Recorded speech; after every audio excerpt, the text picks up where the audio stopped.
It's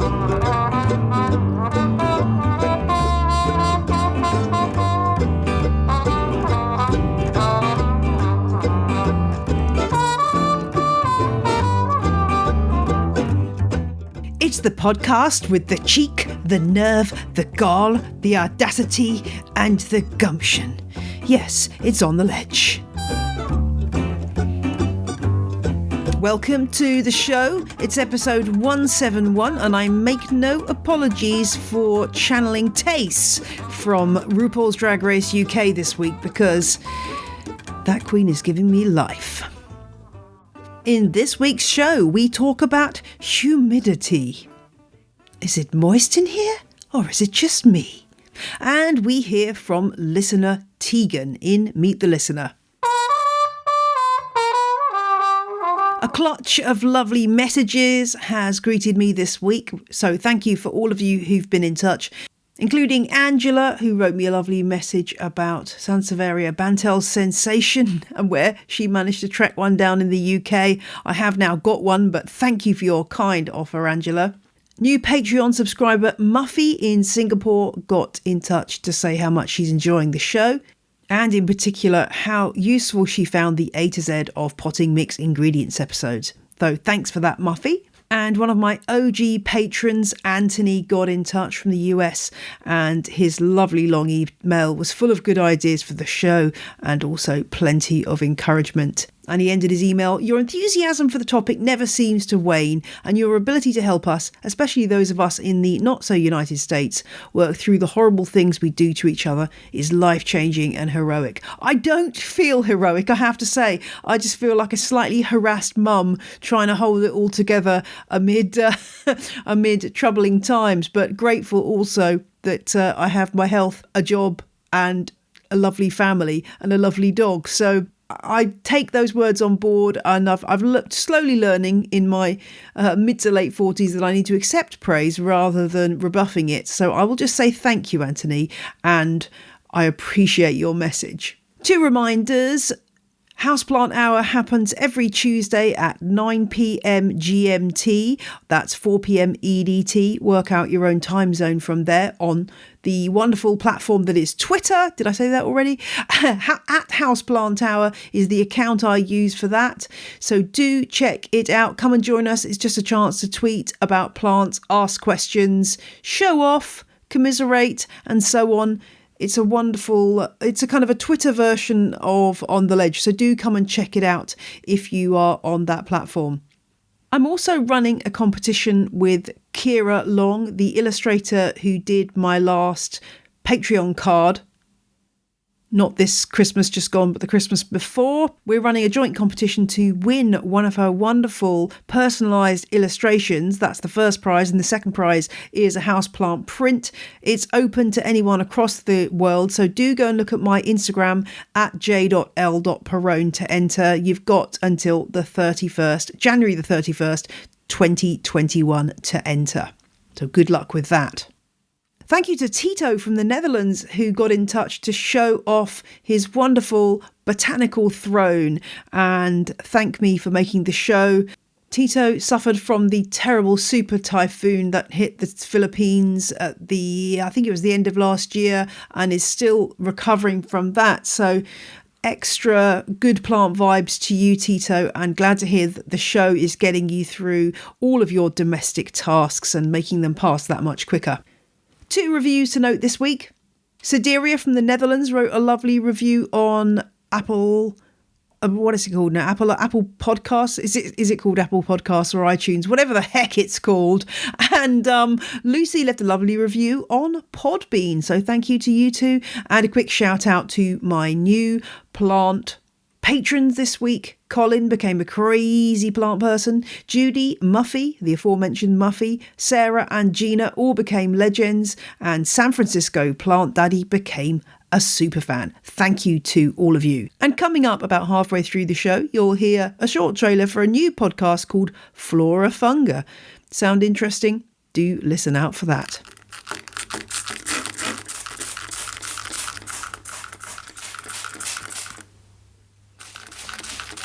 Does that sound familiar? Well, it probably does if you grow any plants. It's the sound of a mister. But does this oft-quoted cure for dry air actually work to raise humidity?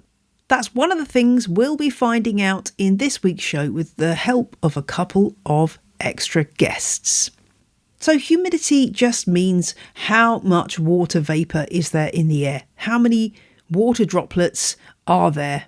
And you might have heard of absolute humidity. That just means the amount, literally the amount of water in the air measured either by grams per cubic metre or grams per kilogram.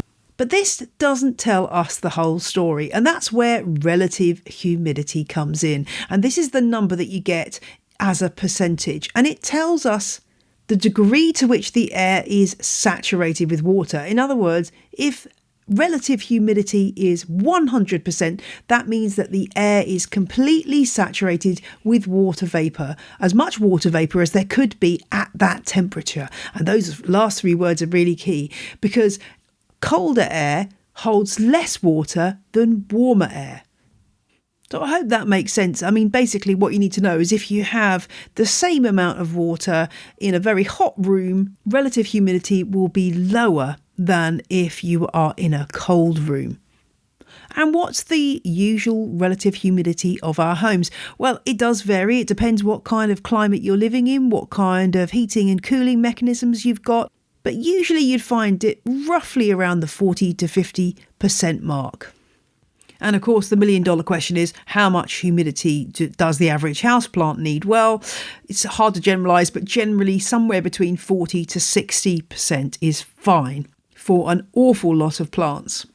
I mean, it's worth bearing in mind, that's the reason why these plants have lasted so long as houseplants, just because they can cope with the conditions in our homes. And the test is usually just feeling those plant leaves. If they are thinner than a piece of very fine tissue paper, then that's probably a plant that needs high humidity. We're thinking maidenhair fern and some of those members of the Maranta group here. And the thicker you go on the leaf, then the less they are going to be worried about humidity, because they've got a waxy cuticle and that avoids the plant losing too much water to that dry air. It's worth remembering the reason why plants need humidity in the first place is because they have these pores in their surface of the leaf, those stomata as they're called.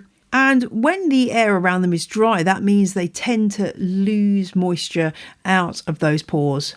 So relative humidity is one of the factors that affects what's called transpiration. This process of moisture being lost through the stomata is just one of the factors that can impact it, though. Other factors include things like light and temperature.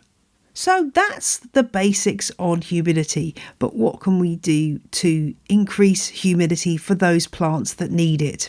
Kevin Espiritu of the podcast Epic Gardening joined me to discuss some of these finer points. Kevin, thank you very much for joining me. Today we're talking about humidity, and this is something that I get a lot of questions about. The first question I have for you is, do you mist your plants purely to boost humidity, or is this one of these things that, like me, you deem this a task that's too much of a hassle for the benefit that it brings? I actually don't know where misting came from as far as a popular practice. I never really did it. It didn't make a lot of sense. I just thought, okay, well, if you mist your plants, there's some water on the leaves.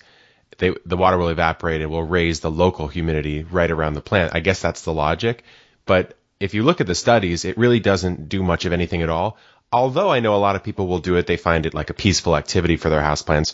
Nothing wrong with that. But as far as raising humidity, it doesn't do much. And so I don't know about you, but I'm here to care for my plants in a kind of low maintenance way, and doing something that doesn't really achieve the goal that I want to achieve doesn't really fit into that. So I don't mist them. Me too. And I just find that I'm really rubbish at aiming the mister, and I end up getting it on the floor, on the sofa. It doesn't actually go on the plants anyway, unless I take them to, I mean, the only time I really mist is if I'm spraying on some kind of, fatty soap spray to deal with a pest, really. It's not really ever just for water. But I'm also finding a mister that actually works. And, the best mister that I have is an old like cleaning fluid bottle, spray bottle that I just literally washed out about 3 times. That's the best mister I've ever had. All these fancy ones that you buy from fancy places always seize up after about 5 minutes. So that's my top tip to anyone who does want to use a mister. But yeah, they're not particularly, don't go for the high end ones.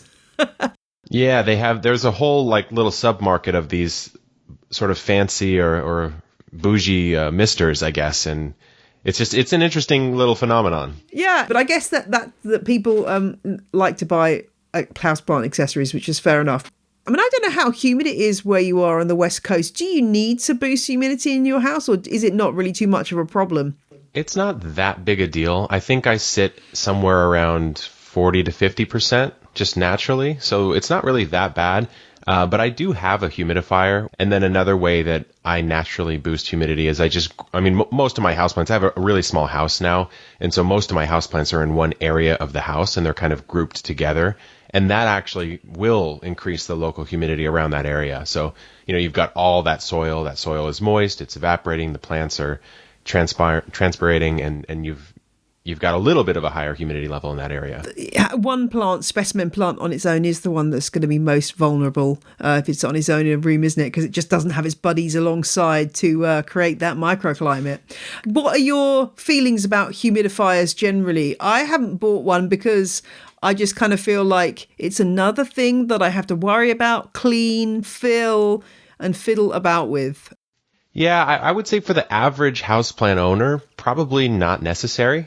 But as soon as you get into having tons of them, or maybe you've invested money in some very fancy houseplants that you really want to give their most optimal environment, then I think it would make sense. And a humidifier isn't too expensive. I think they're all under about $100 unless you go for a really big one or a really fancy one. But I would say, yeah, for the average houseplant owner, not really necessary. Most of the time, the humidity in the house is adequate, maybe not optimal, but it's at least adequate. The plants will do okay.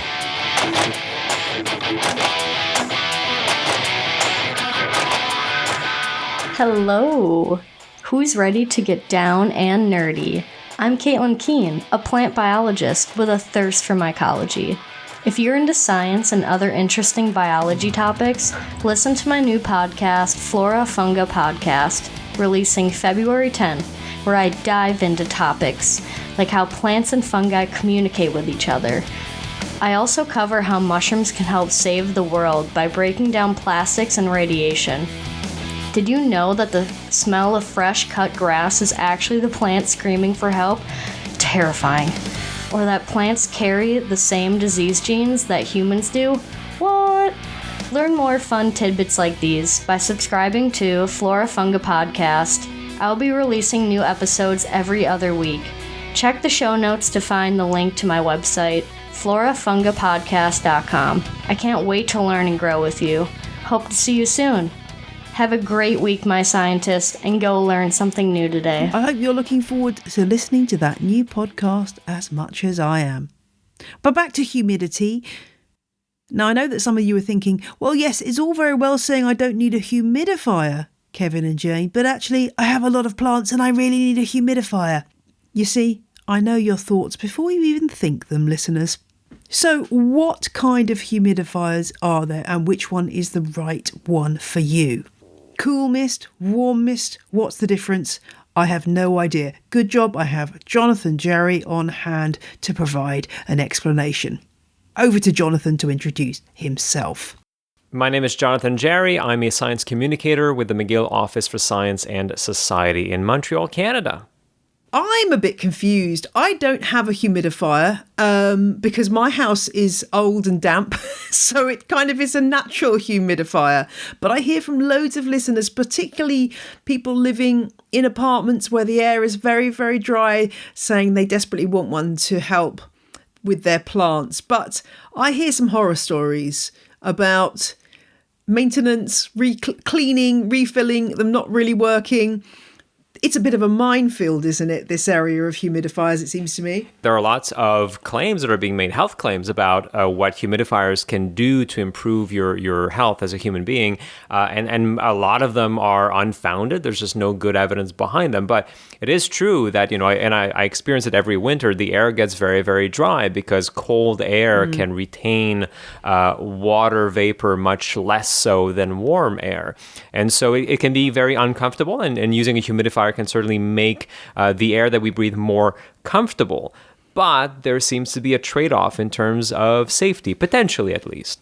And you can't just buy one of these things and expect it just to run endlessly without your input. You've got to refill the thing. You've got to, well, in some cases, you seem to have to do quite extensive cleaning of the humidifier regularly. Can you just run us through? There seems to be two main types, the cool mist and the warm mist. There may be other ones that I haven't come across, but how do they actually add moisture to the air? What are they doing to do that?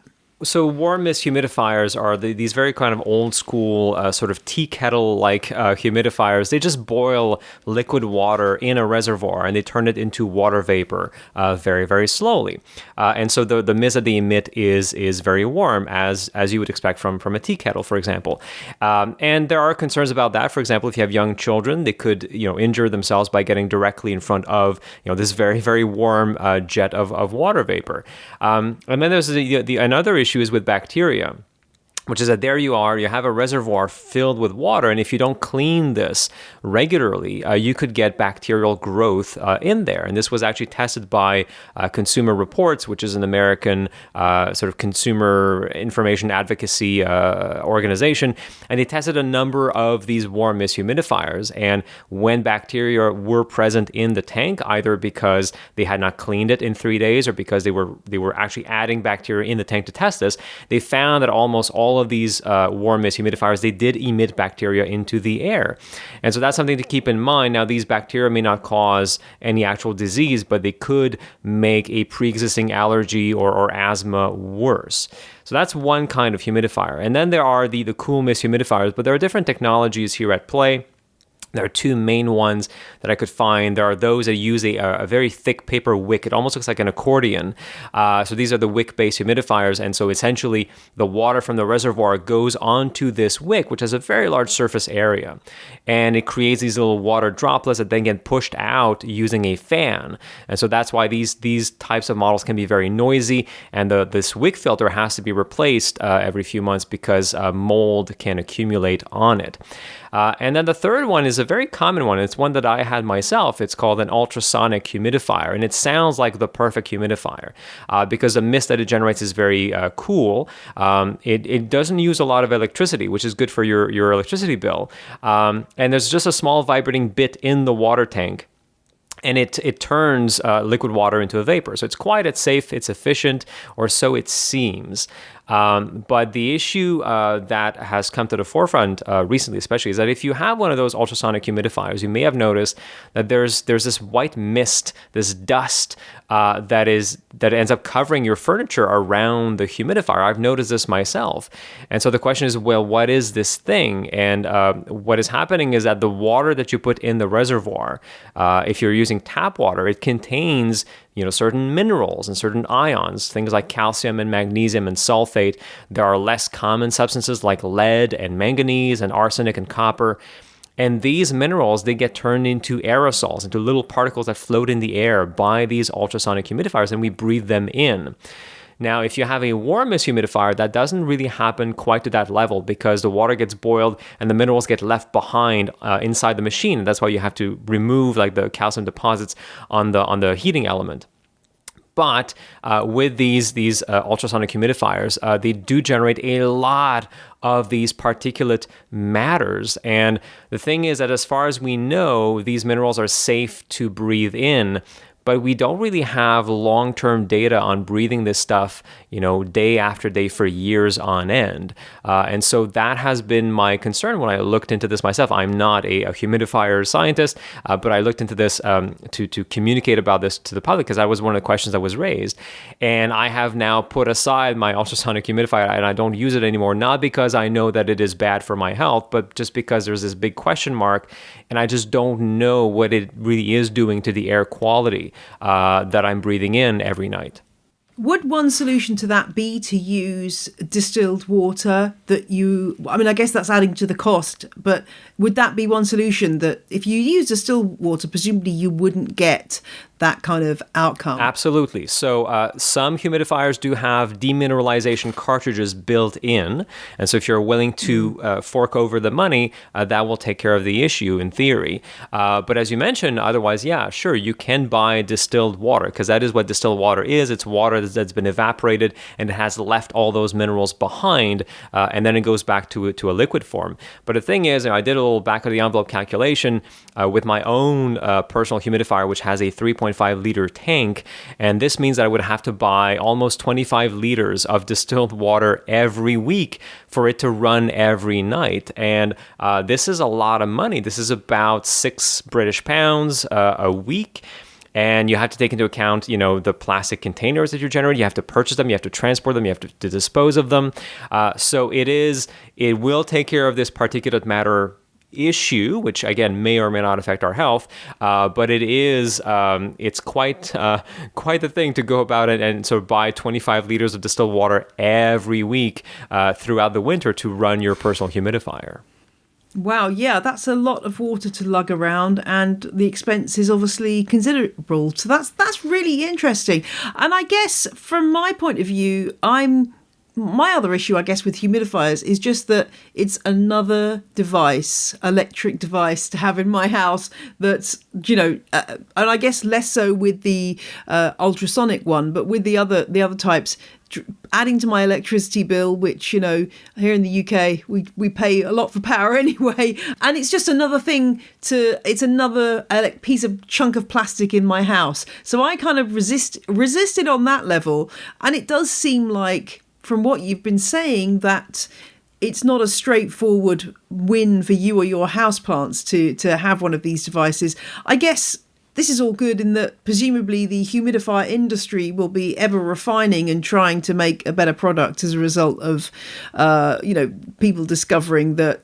current models are not necessarily delivering everything that they need to deliver. I certainly hope so. I mean, again, if somebody really needs if I were to say, the air that I'm breathing in is just too harsh and I need to humidify my apartment, I would probably buy a warm mist humidifier because, again, the particulate matters that are released are quite low compared to an ultrasonic model, but I would clean it after every use. And there are ways you can use vinegar to clean the base. You can use a very, very mild bleach solution to disinfect the water tank, or even dish soap. And I would do this regularly. And I didn't used to because, you just look at this piece of machine. You're like, I don't want to add to my routine. I don't want to have to do more things. I'll just leave it. It should be fine. We don't think about it because we don't really see what these things are really emitting. So these very old school warm mist humidifiers, they seem to be fine. And the other thing is that these, the ones that use the wick-based cool mist humidifiers, I couldn't find a lot of information on them. I couldn't find a lot of information about what they emit. So they could be much safer than the ultrasonic ones. But again, there's just a lack of data. And now scientists have access to these very nifty particulate matter detectors, and they're now able to do these studies where they're putting a humidifier in a room and they are measuring the air quality very, very precisely throughout the night so that they can see what is happening. And so hopefully with this data, and perhaps even with a bit of consumer, advocacy and asking the right questions out of these manufacturers, we can indeed arrive at machines that are making the air, easier to breathe, while also making sure that they are good for our health. Yeah, I mean, I'm wondering here in the UK, where most people have I think in Canada, oftentimes your heating is like warm air, isn't it, coming through a vent? Whereas in the UK, we have these things called radiators, which, Right. I mean, I guess you know what a radiator is, right? So it's connected to the boiler, hot water goes through it, it heats up. And the real old school way of adding humidity to the air is little containers of water that fit on that radiator. And every time the radiator heats up, the water heats up and evaporates. I really want to give one of those a try. I'm going to do some experimenting and see how much they impact humidity, because I'm thinking that's got to be a good lo-fi if it does work, a good lo-fi alternative, because that's easy to keep clean. It's not causing any electricity, but I'm not sure yet whether it'll actually increase the humidity in the room. So I'll report back on that. But that's the old school solution here to the problem. It is, and you can buy a hygrometer which measures humidity quite cheaply, and you can just measure it to see if indeed this method is effective enough. If you have enough water that gets boiled and evaporated to make a difference in your living area. But again, I would say, at the end of every day, you want to make sure that you thoroughly clean the receptacle for the water, because otherwise bacteria will grow and you will be breathing those in. That is fantastic, Jonathan. Thanks for joining me today. And I'm realising that, many listeners have probably got some cleaning to go and do now as a result of listening to this interview. Thank you very much. Thank you for having me. So you're all on tenterhooks now, wondering whether I tried those radiator-mounted water vessels to increase humidity. Well, it's a mixed story, I'm afraid, listeners. I did give them a try, and I'll put a picture of them in the show notes and also a link to the site I bought them from. They're just metal tubes, really, with hooks on the end that you hook over the radiator. Potential downsides, if you have bouncy children or dogs, are them being knocked and the water spilling, but then it depends how much you fill them up. I put my hygrometer, which, as Jonathan said, is a really useful thing to have around, because you may find that if you get your humidity assessed by testing the humidity in each room, that actually you don't need more humidity in the first place. But once you know that humidity is too low, then you can test these various different devices and the effect they're having. So I put the water chambers on the radiator. Usually, this was in my front room, usually humidity in there in the last few days before they went in, humidity was around 49%. Well, after the chambers went onto the radiator, well, humidity went up by about 5% in the area of the radiator, lower in the rest of the room. In other words, it didn't have a massive effect, but it did have some effect. So if you're looking for a localised boost for your air humidity for plants and you happen to have some radiators close by a group of plants, this could be an option for you. It depends whether you want to fight the level of humidity you naturally have or adapt your plant choices to the humidity that you can offer. And I'm firmly in the camp of the latter. And of course, the most easy ways to provide the microclimate that most plants enjoy is just by grouping them together. No extra work required.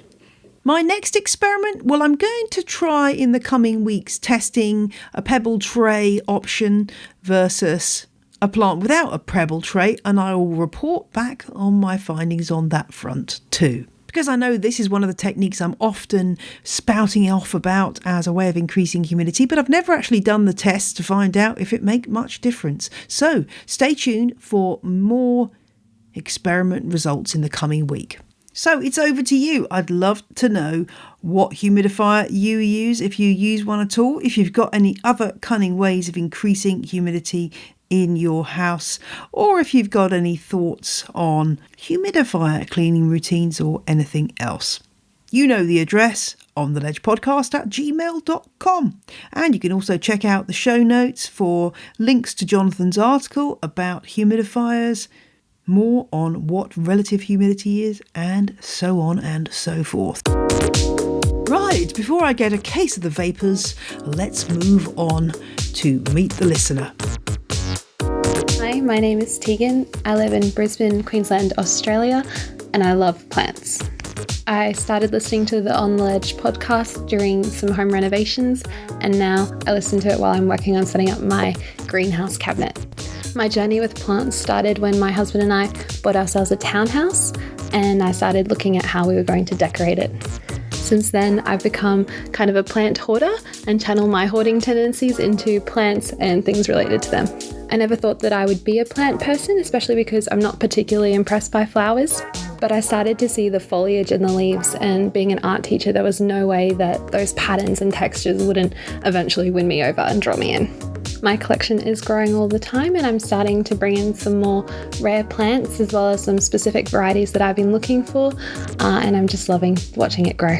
Checking over all my plants and attending to their needs is definitely my favourite way to relax and unwind after a day at school. Question 1. You've been selected to travel to Mars as part of the first human colony on the Red Planet. There's only room for one houseplant from your collection on board. Which plant do you choose? If I could only choose one plant to take, it would be my Calathea mosaica. I really love the design and the patterns on that plant, and it was really hard for me to track down where I'm located. So I would definitely take that one and probably spend a lot of time staring at those leaves. Question 2. What is your favourite episode of On the Ledge? I'm still catching up on a lot of the episodes of the podcast, but I think my favourite so far would be episode 41, the Maranta episode. I love all those plants and I really enjoyed learning lots more about them, and I'll be listening to it again soon to make sure that I keep track of all of that information. Question 3. Which Latin name do you say to impress people? I wish I could answer this question in a few weeks. I've just asked the Latin teacher at my school to help me with my botanical Latin. But I think at the moment the one I'm most proud of is Tenanthe, because it doesn't sound like what I would expect it to, and it took me a while to figure that one out. Question 4. Crassulation, acid metabolism, or guttation? Listen to the episode on crassulation, acid metabolism and guttation, so I feel equipped to answer this question. And I also have a suggestion for an additional process we can add to it. But I would pick guttation. I actually really enjoy this process. My Yucatan princess does it regularly, and I think it looks really, really beautiful. She's also located in a place where the water isn't a problem, so I can just enjoy how it looks and make sure that she's looking healthy. Now, I suggest that we add diurnal rhythm to the question that calatheas and those sorts of Maranta plants do. I think that would be an interesting thing that relates to the same kind of concept. Question 5. Would you rather spend £200 on a variegated monstera or £200 on 20 interesting cacti? As you can probably tell, I really like the foliage plants with really luscious leaves, so I would definitely pick the monstera. I just love the texture of foliage and big leaves and everything, so I would love to have something like that to admire and enjoy, even though I do find cacti really cool as well.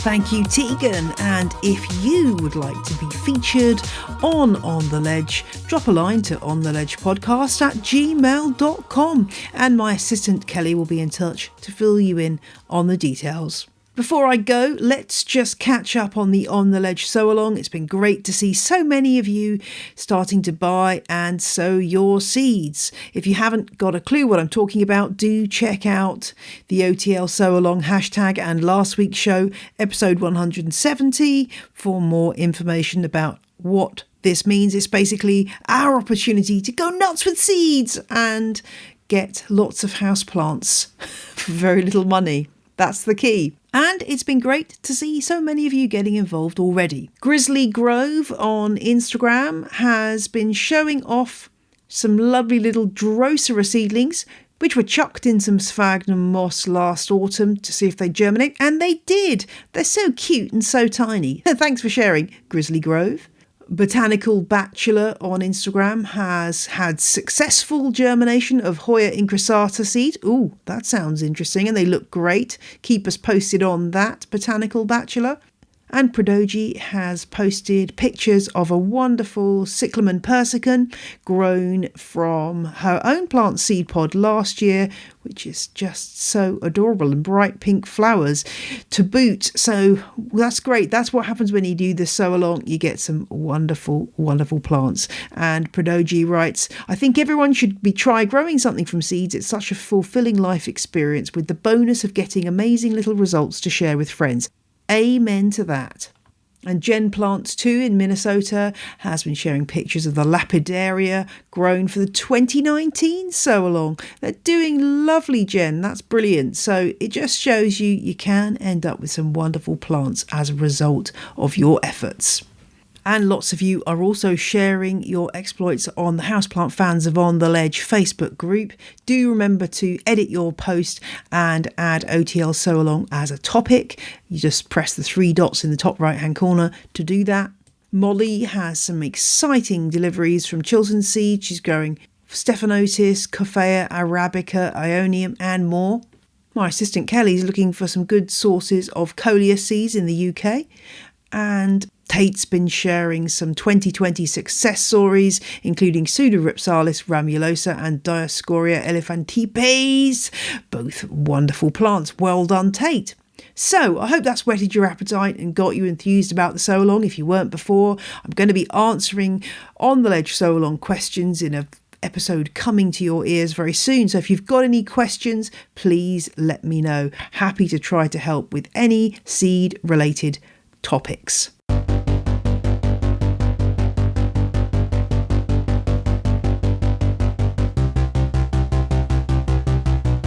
That's it for this week. I will be back next Friday. So have as good a week as you can and go forth and propagate. Bye.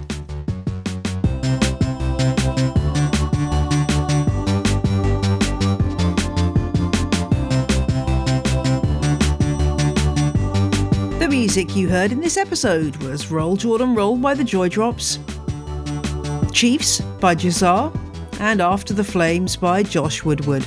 All tracks are licensed under Creative Commons. Visit janeperrone.com for details.